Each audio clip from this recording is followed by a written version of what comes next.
बिस्मिल्लाहिर्रहमानिर्रहीम। नाज़रीन, मैं हूं जावेद बलोच और उम्मीद है आप लोग खैरियत से होंगे। बिजली के बढ़ते हुए बिल और जो माशी बहरान है वो उससे अवाम किस तरह मसाइल का शिकार है, इस पर बात करने जा रहे हैं। और फिर हम बात करेंगे कि हुकूमत जो है वो बार बार ये ऐलान करती है कि रिलीफ मिल रहा है, अवाम को रिलीफ दिया जा रहा है, लेकिन बिजली की कीमतें जो हैं वो आसमान पे पहुंच चुकी हैं और अब अवाम की बस हो चुकी है। हर बंदा ये कह रहा है कि वो बिजली के बिल कैसे पूरे करेगा और इतने टैक्सेस जो हैं वो बिजली के बिलों पर किस तरह पूरे किए जाएंगे, अवाम की जेबों से कैसे निकाले जाएगा। और अवाम जो कि बिजली इस्तेमाल भी नहीं कर रही और ये कहती है कि बिजली आती नहीं है, लेकिन बिल जो है वो लाखों रुपए जो है वो आ जाते हैं। गो के हुकूमत ने सोलर जो है पैनल देने का भी ऐलान किया 200 यूनिट पे और बाकी यूनिटों पे, लेकिन ये मसले का हल नहीं है। एक तरफ तो हुकूमत कह रही है कि हमारी बड़ी कामयाबी है कि हमने IMF के साथ एग्रीमेंट जो है वो कर लिया है, उससे जो है वो इतने अरब डॉलर आ जाएंगे, लेकिन इससे अवाम के मसाइल जो है वो हल नहीं हो रहे। अब भी ये कहा जा रहा है कि जो बिजली की कीमतें बढ़ी हैं वो भी IMF की डिमांड थी और डू मोर की डिमांड जो है वो पूरी करते करते शायद अवाम का कुछ उम्र निकल जाए। इस पर बात करने जा रहे हैं। हमारे साथ मौजूद होंगे डॉक्टर खकान नजीब साहब, माहिर माशियात हैं, उनसे बात करेंगे। अरशद चबासी साहब हमारे साथ होंगे, एनर्जी एक्सपर्ट हैं, और अली खिजर साहब एनर्जी एक्सपर्ट हैं, उनसे बात करेंगे। आप सब लोगों का शुक्रिया, आपने वक्त दिया। डॉक्टर खकान साहब, आप बताइएगा सर, जो एक तरफ तो माशी बहरान है और दूसरी तरफ जो है एनर्जी क्राइसिस बढ़ता जा रहा है, बिजली आती नहीं है, आती है तो बिल इतने आ रहे हैं कि अवाम की जो है बस हो चुकी है। क्या हल क्या है सर इसका? पहली तो ये बात है कि इस वक्त मुल्क को बगैर IMF के चलाना जो है वो प्रूडेंट पॉलिसी नहीं है। IMF engagement is a must. और पाकिस्तान अगर गो बैक 6-7 मंथ्स जब IMF का प्रोग्राम नहीं हुआ था लास्ट ईयर, इनफैक्ट जून 2023 में तो ज़र मुबादला के ज़खायर 4 अरब डॉलर से नीचे चले गए थे। जो इन्फ्लेशन थी वो 38% पे थी उस मंथ की, मई 2023 की, और करंट अकाउंट का खसारा जो था वो भी अनकंफर्टेबल लेवल पे था। एंगेजमेंट होती है फंड से तो एक मैक्रो स्टेबिलिटी सी है। जो करंट प्रोग्राम है वो इस मैक्रो स्टेबिलिटी को मेरे ख्याल में सीमेंट कर देगा। बट मैं फिर कहता हूँ कि country authorities have to do a lot of hard work to ensure कि प्रोग्राम अलाइंड हो how they want the economy to behave in the next 3 years। अगर आप IMF की प्रेस रिलीज पढ़ेंगे तो आपको ये जो सारी टैक्सेशन की गुफ्तगू है ना पाकिस्तान में, ये क्लियर हो जाएगी। 11 मरतबा उस प्रेस रिलीज में लफ्ज टैक्सेशन का यूज हुआ है। एक्सपेंडिचर रिफॉर्म का लफ्ज एक मरतबा भी यूज नहीं हुआ। डेट का लफ्ज, जो कि पाकिस्तान का अगेन एक्सपेंडिचर साइड पे आई थिंक एक बहुत ही इंपॉर्टेंट जुज है जिसको हमें ठीक करना है और हम शाय अवे कर रहे हैं, वो भी एक मरतबा भी यूज नहीं हुआ। उस माइंड सेट से हमने बजट को भी अप्रोच किया है, फंड के साथ भी किया है, पर फिर भी एक अच्छी बात है कि एक ओवरऑल स्टेबिलिटी रहेगी। फंड का प्रोग्राम हो गया heavy on taxation, heavy on price changes, heavy on austerity and heavy on the fact कि आपने जो कुछ अच्छे काम प्रोविंसेस के साथ एंगेजमेंट, एग्रीकल्चर इनकम टैक्स की एंगेजमेंट, प्राइस पास थ्रूज जो करने चाहिए वो करने। आई थिंक ये तो इकोनॉमी का तनाजुल है। अब अगर आप मुझे 1 मिनट दें तो जो एनर्जी का तनाजुल है ना, वो बड़ी सादा लफ्जों में ऐसा है कि कीमतें बढ़ाना रिफॉर्म नहीं होता। ये फंड भी समझता है, हम भी समझते हैं, बट कंट्री अथॉरिटीज जो हैं उनको ये समझना है कि ये इशू टेक्निकल है ही नहीं। जितने भी इस वक्त इस पे तबसरे हो रहे हैं, बातचीत हो रही है, मैं आपको भी 8 चीजें गिनवा देता हूं कि जी आप IPP से रिनिगोशिएट कर लें बड़ी मतलब आसानी से, आप डिनोमिनेटर चेंज करें जी, बिकॉज आपको ज्यादा यूनिट बेचने हैं, आप टैरिफ का रिफॉर्म कर लें, आप डिस्कोस की प्राइवेटाइजेशन या कंसेशंस एग्रीमेंट कर लें, आप पाकिस्तान की जो सब्सिडी है उसको टारगेट करें, आप स्टेट के रोल को लिमिट करें, आप नेपरा ओगरा को कहें कि वो मार्केट मेकिंग जो CTBCM जो 10 साल से चल रहा है वो कर लें। अगर मैं चलता चला जाऊं, थर कोल को ऐड कर लें। ये सारे टेक्निकल सॉल्यूशंस हैं, ये आसान जी ये आसान है कहने, but let me tell you what the real issue is. देखिए रियल इशू ये है कि जो वर्ल्ड बैंक और मल्टीलैटरल्स ने आज से 25 साल पहले शुरू किया था ना कि हम वापडा को तोड़ेंगे, मकसद ये था कि एक प्राइवेट मार्केट क्रिएट हो जाएगी। आज स्टेट की मोनोपोली है डिस्कोज में, जेनकोज में। हम बिजली बनाते भी हैं, व्हील भी करते हैं, सेल भी करते हैं, रिटेल भी करते हैं, ये भी डिसाइड करते हैं कौन कितनी बिजली बनाएगा, कितने कितने बिजली घर लगेंगे, उसकी क्या कीमत होगी और क्या सब्सिडी दी जाएगी। पहले ये डिसाइड कर लें कि इस सब को ट्रांसफॉर्म करने के लिए असल इशू ये है कि we don't have the mindset of a competitive market. Second, we don't have the competence either in our ministries और in our regulatory bodies, and third जो ऑपरेशनल साइड है, the discoms. Problem energy governance का है, problem energy technicalities का नहीं है। हाँ। जब तक हम स्टेप बैक करके एनर्जी गवर्नेंस का फ्रेमवर्क और वो कॉम्पिटेंट लोग इन तीनों एरियाज में नहीं लाते, अगर नेपरा ओगरा को पार्किंग स्पॉट से यूज करते जाएंगे ऑफ पीपल, तो ये बात बनेगी नहीं। मेंबर हमेशा टेक्निकल होने चाहिए, हम आज भी प्रोविंसेस से लेते हैं। सो इसकी तंजीमें नौ गवर्नेंस लेवल पे होनी है। हम सब तक सर मामला तो खाकान साहब मामला तो सर वही है ना, मामला तो वही है, चाहे गुड गवर्नेंस का आपकी बात ठीक है कि मामला चाहे गुड गवर्नेंस का हो, मामला को ठीक करने के लिए मैनेजमेंट का हो, टेक्निकल इशू तो है नहीं। मैं आगे बढ़ता हूँ sir.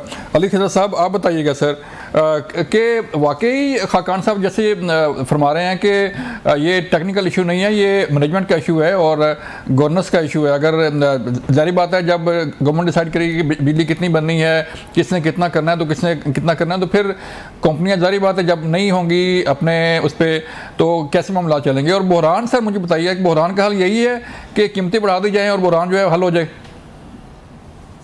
Ji thank you for having me in your programme. जी जिस तरह खाकान ने अभी आपके सामने बात की, वो आधी उन्होंने स्टोरी दी और बिल्कुल ठीक बात की है कि ये 1990 से जो वापडा डिसमेंटल हुआ, पेप्को को ख़त्म किया, फिर आपने डिस्कोस को बनाया जी। और आज भी वो डिस्को जो है वो इस्लामाबाद में एक जॉइंट सेक्रेटरी जो है पावर मिनिस्ट्री का, वो उसको हैंडल कर रहा होता है। आज भी उसके बोर्ड जो है वो प्राइम मिनिस्टर कर रहा होता है। आज भी उस उन डिस्कोस के बोर्ड के ऊपर उनकी मैनेजमेंट पे उस इलाके के MNAs MPA हुकूमत को इन्फ्लुएंस कर रहे होते हैं। तो वो चीज़ें बिल्कुल अपनी जगह है, but this is the half of the problem. And this used to be the problem before 2015. This used to be the problem, the only problem before 2015. Somewhere like 1998 के बाद जब हमने डेट रिस्ट्रक्चरिंग की थी IPPs के बाद, उसके बाद से 2015 तक, this was the problem. ठीक है जी।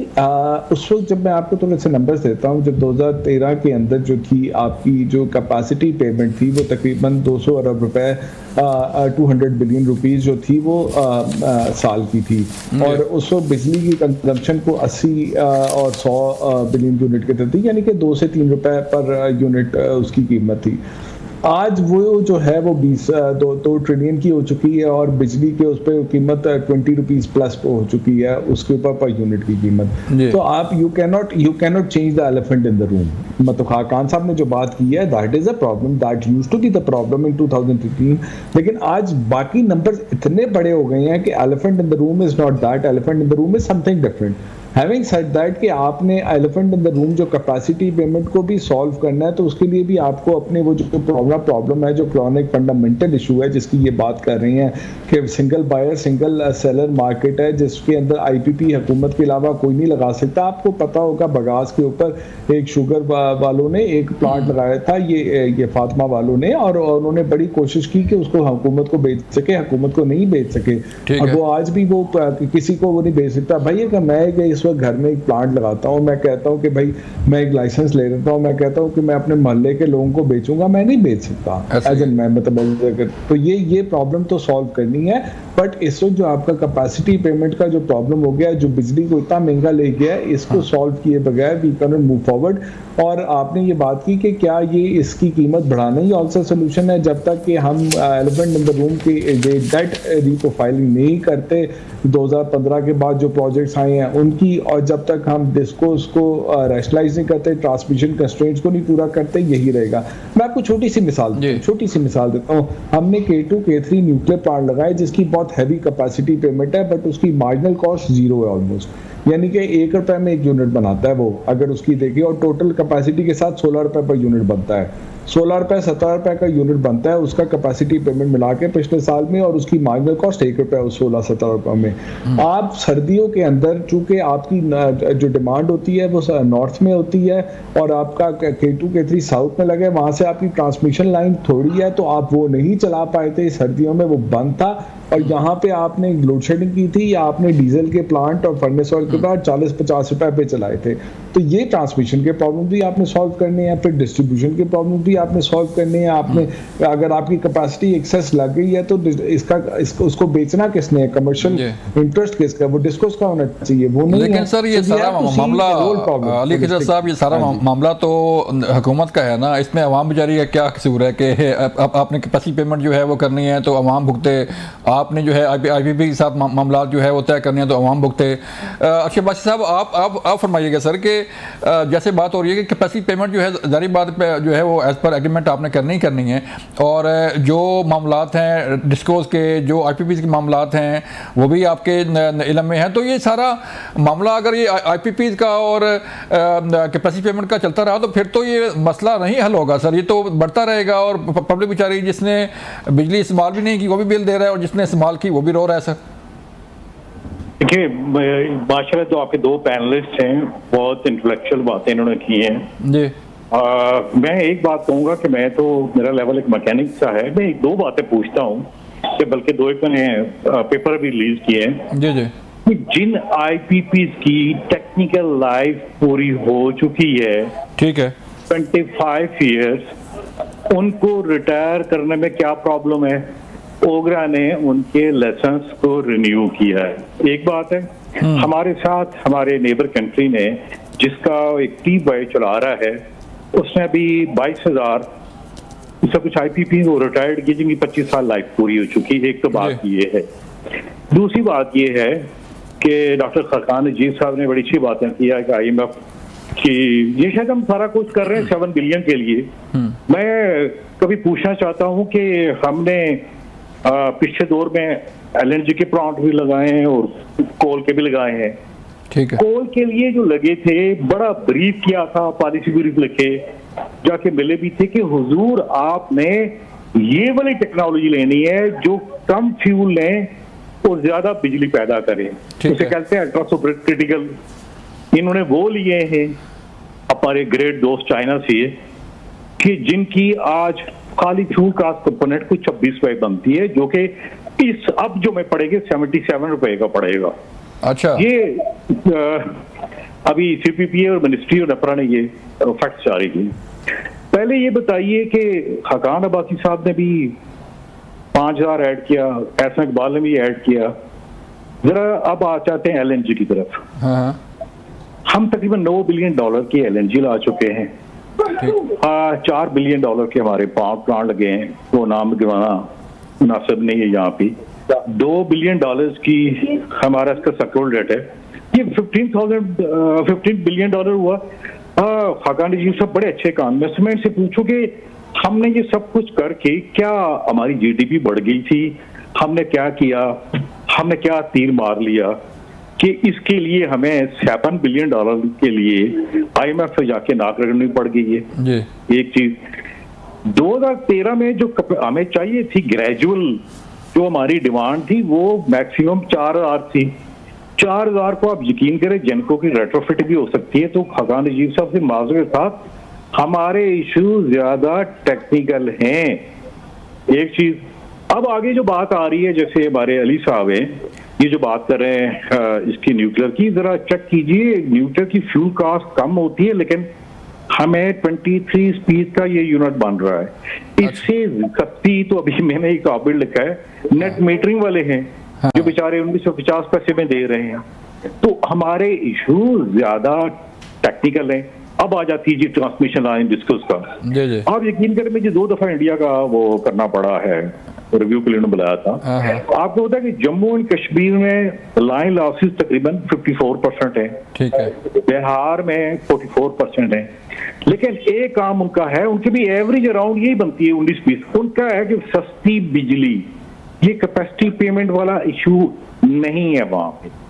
हमने ये कोशिश की है कि हम वो इम्पोर्टेड कोल लेके आए और इम्पोर्टेड कोल ने जो हमारे साथ हाल किया, भाई सीपैक के प्रोजेक्ट 1 साल से बंद पड़े हुए हैं, ठीक है। फिर खाकान नजीब साहब बाद के साथ हमारे दोस्त भी हैं।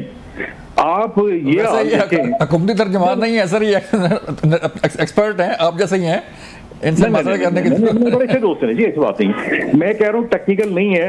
ये बताएं कि नीलम झेलम कब से बंद पड़ा हुआ है? जो कि 84 बिलियन का था और 500 बिलियन पे चला गया। देखिए ना, हम उसकी टेल रेस, हमारा नेस्पाक रिपेयर कैपेसिटी नहीं कर सका। ये सारी चीजें एक्युमुलेट होकर कहाँ गई? कितना लॉस हो चुका है हमें नीलम झेलम से। एक बात अभी भी इस किंग इन एनर्जी मिक्स में हाइड्रोपावर एक मैं खाकान अजीज साहब हैं, अली साहब हैं, मैं उनसे पूछना चाहूंगा, कालाबाड़ डैम बन रहा था तो बड़ी बड़ी एनजीओ की जिसके एनवायरमेंटल इम्पैक्ट बड़े आएंगे, ये आएंगे, वो आएंगे। अभी हमने स्टडी रिलीज की है कि जी देखें जी, जो कोल पावर प्लांट लगाए हैं और आप वो एक लंबी टेक्निकल बहस है तो कितनी आपकी मिशन बढ़ गई जी। अब वो जो जर्नी हमने, वो जो एनजीओ हैं जिन्होंने कहा ये नहीं है, आज भी देखें तरबेला और ये एक पैकी कर रहे हैं। इवन जो न्यू भी लग रहे हैं, जो न्यू भी है, हमारी जो एवरेज कास्ट है वो कैपेसिटी पेमेंट के साथ, इवन जो आईपीपी भी हैं इसमें, गुलपोर हो गया, ये न्यू बांग हो गया, जनाब 10 रुपए से ऊपर हमारी कास्ट नहीं है। तो हमने देखनी है, हमने बड़ी चीजें हम हकान अजीज साहब भी देखते हैं, सीखते हैं कि यार एक्चुअली इशू है कास्ट बिजली कितने की पड़ी। अब आप अली साहब, ये मोस्ट प्रॉब्ली कराची के हैं, अली साहब आप मुझे बताइए कि वहां पे टिपाल है, वहां पे गुलेमद है, जरा पता करें कि बिजली कितने की बन रही है। और वहां पे बिन कासम है जो 92 का वो प्लांट है। मेरे ख्याल में दुनिया में इससे ज्यादा महंगी बिजली पैदा करने वाला कोई भी नहीं है। मैं एक बात से इनकी बड़ी जबरदस्त इत्तेफाक करता हूँ कि नेपरा कोरोगरा एक पार्किंग लॉट है रिटायर्ड ब्यूरोक्रेट्स की। आप यकीन करें, जिस पूरी दुनिया में शायद किसी अफ्रीकन कंट्री में भी नहीं है कि 26% एफिशिएंसी के ऊपर उन्होंने इसके लाइसेंस को और एक्सटेंड कर दिया है। अब आप अली साहब से भी बात कहूंगा, अली साहब हमने जनाब बाजवा को एक लेटर है, किसको हमने ब्रीफ रिपोर्ट भेजी कि कराची में हमारी वहां पे सरप्लस कैपेसिटी है, यानी आपको पता है कि बिजली इस्तेमाल नहीं हो रही। कराची में कम से कम मेरे ख्याल में अभी सरप्लस भी है 4000 मेगावाट की है। महंगी बिजली बना के गुलेमद, तपाल, बिन कासम वन से वो तकसीम कर रहे हैं, सब्सिडी ले रहे हैं 167। एक पॉइंट, हदको कोल वहां पे पूछे वो कितने पे चल रहा है, हदको वो कितने पे चल रहा है, सॉरी जो ऑयल है।